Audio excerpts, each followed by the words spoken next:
Hello বন্ধুরা, good morning. সকাল সকাল চলে এসেছি বাগানে। এই মাটিটাই সার ছড়ানো হচ্ছে, দানা ফেলা হবে।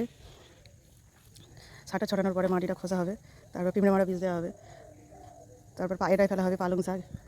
এই টমেটো গাছগুলোকে 2 দিন আগে বসানো হয়েছে, অনেকটা ভালোই দাঁড়িয়ে আছে, প্রতিটা গাছ ভালো হয়েছে। এই মাটিটা রেডি হয়েছিল মূলো দানা ফেলার জন্য। মূলো দানা ফেলা হয়েছে, অনেক মূলোর অঙ্কুরোৎ বেরিয়েছে।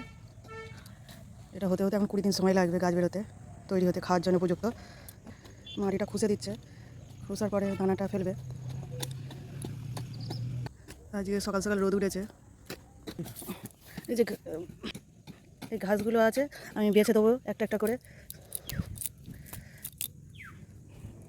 এদিকে মাটি খোসা এখনও চলছে।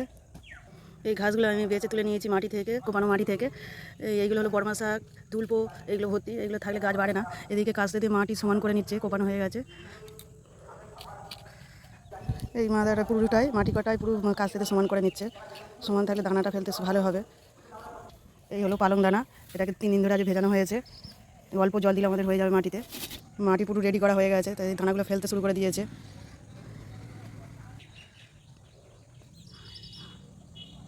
শীতকালে বাগান চাষ করতে ভালোই লাগে, গরম লাগে না।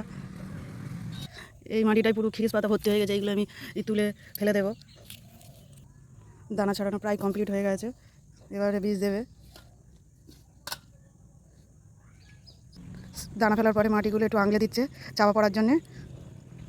মাটি সমান করা হয়ে গেছে, এবারে অল্প করে জল দিচ্ছে। মাটি ভিজে আছে, বেশি জল লাগবে না।